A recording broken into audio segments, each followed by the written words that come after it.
ಸಿದ್ಧಾಂತ ನಿರುಕ್ತಿರೇಷ ಅಂದರು. ವೇದಾಂತ ಸಿದ್ಧಾಂತದ ಘೋಷಣೆ ಏನು ಅಂತ ಕೇಳಿದೆ. ಏಷ ಇದೆ. ಬ್ರಹ್ಮೈವ ಜೀವ ಸಕಲಂ ಜಗಚ್ಚ. ಯಾರು ನಾವೀಗ ಜಾಗೃತ್ ಸ್ವಪ್ನ ಸುಶಕ್ತಿಯನ್ನು ಅನುಭವಿಸುತ್ತಾ ಸುಖ ದುಃಖಗಳನ್ನು ಅನುಭವಿಸುತ್ತಾ ನಾವು ಅಲ್ಪರಾಗಿದ್ದೇವೆ, ನಮ್ಮ ದುಃಖವನ್ನು ಹೋಗಲಾಡಿಸುವುದಕ್ಕೆ ಸಾಧನ ಯಾವುದು ಅಂತ ತಿಳಿಯದೆ ತೊಳೆದಾಡುತ್ತಿದ್ದೇವೆ ಅಂತ ತಿಳಿದುಕೊಂಡಿದ್ದೇವೋ, ಇಂಥ ಜೀವನ ವಾಸ್ತವಿಕವಾಗಿರ್ತಕ್ಕಂಥ ಸ್ವರೂಪ ಯಾವುದು ಅಂದರೆ ಬ್ರಹ್ಮೈವ ಜೀವ. ಯಾವ ರೀತಿಯಾಗಿ ಸಮುದ್ರವು ಸಮುದ್ರವಾಗಿದ್ದು ನಂತರದಲ್ಲಿ ಮೇಘವಾಗಿ ಮಳೆಯಾಗಿ ನದಿಯಾಗಿ ಹರಿಯುತ್ತದೆಯೋ ಅದೇ ರೀತಿ ನಾವುನವೇ ಆ ಬ್ರಹ್ಮವೇ ಈ ರೂಪದಲ್ಲಿ ಹರಿತಾ ಇದ್ದೇವೆ ಅಂತ ಹೇಳಿದರು. ಸಕಲಂ ಜಗಚ್ಚ. ಅಷ್ಟು ಮಾತ್ರವಲ್ಲ, ಈ ಸಕಲ ಜಗತ್ತನ್ನು ನೀನು ಯಾವುದನ್ನು ನೋಡ್ತಾ ಇದೆಯೋ ಇದು ಬ್ರಹ್ಮನಿಗಿಂತ ಅತಿರಿಕ್ತವಾಗಿರ್ತಕ್ಕಂಥ ಅಸ್ತಿತ್ವವನ್ನು ಪಡೆಯಲಿಲ್ಲ. ಬ್ರಹ್ಮನಿಗೆ ಅಸ್ತಿತ್ವ ಉಂಟು ಅಂದರೆ ಜಗತ್ತಿಗೂ ಅದರ ಅಸ್ತಿತ್ವವೇ ಅಸ್ತಿತ್ವ.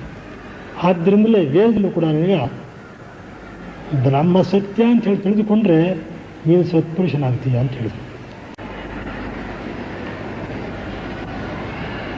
ಇಂಥ ಜೀವನ ಮೋಕ್ಷವನ್ನು ಪಡಿಬೇಕಾಗಿದ್ದರೆ ಆ ಮೋಕ್ಷ ಸ್ವರೂಪವೇನೆಂದರೆ ಅಖಂಡ ರೂಪ ಸ್ಥಿತಿರೇವ ಮೋಕ್ಷ ಅಂತ.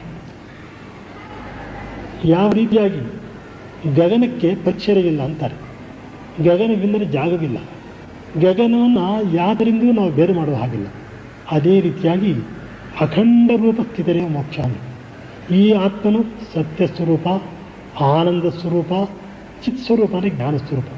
ಅಂಥ ಸ್ವರೂಪದಲ್ಲಿ ಇವನ ಇರುವಿಕೆ ಯಾವುದುಂಟೋ ಅದೇನೇ ಮೋಕ್ಷ ಅಂದರೆ. ಬ್ರಹ್ಮ ಅದ್ವಿತೀಯಂ ಎಂದು. ಬ್ರಹ್ಮವೆಂಬತಕ್ಕಂಥ ಅದ್ವಿತೀಯ ಅಂದರೆ ಬ್ರಹ್ಮನಂತಹ ಇನ್ನೊಂದು ವಸ್ತುವಿಲ್ಲ, ಅದಕ್ಕೆ ಅಧಿಕವಾಗಿರ್ತಕ್ಕಂಥ ವಸ್ತುವಿಲ್ಲ, ಅದಕ್ಕೆ ಕೆಳಗಿರೋದೂ ಇಲ್ಲ.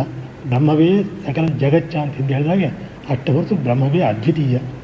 ಇದರಲ್ಲಿ ಪ್ರಮಾಣ ಯಾವುದು ಅಂದರೆ ಶ್ರುತಯ ಪ್ರಮಾಣಂ. ವೇದ ವಾಕ್ಯಗಳು, ವೇದಾಂತರ ವಾಕ್ಯಗಳು ಯಾವುವೆಯೋ ಇವೇ ಪ್ರಮಾಣ ಅಂದರು. ಇದನ್ನು ಬ್ರಹ್ಮಸೂತ್ರ ಭಾಷ್ಯಾದಿಗಳಲ್ಲಿ ಇದೇ ಅರ್ಥವನ್ನು ಹೇಳಬೇಕಾ ವೇದಾಂತಕ್ಕೆ, ಬೇರೆ ಅರ್ಥ ಹೇಳೋಕ್ಕೆ ಸಾಧ್ಯವಿಲ್ಲ ಎಂಬುದನ್ನು ವಿಮರ್ಶೆ ಮಾಡಿ ಇದೇ ಅರ್ಥ ಎಂಬುದು ತಿಳಿಪಡಿಸಿದ್ದಾರೆ. ಅಂದರೆ ಯಾವ ಜೀವನು ದುಃಖ ಸಮುದ್ರದಲ್ಲಿ ಮುಳುಗಿ ನನಗೆ ಬೇರೆ ಹಾದಿ ಯಾವುದು ಅಂತ ಕೇಳ್ತಿರ್ಬೇಕಾಗಿದ್ದರೆ ನೀನು ಸ್ವರ್ಗಕ್ಕೆ ಹೋಗು, ನೀನು ಲೋಕಾಂತರಕ್ಕೆ ಹೋಗು ಅಂತ ಏನೂ ಹೇಳಿಲ್ಲ.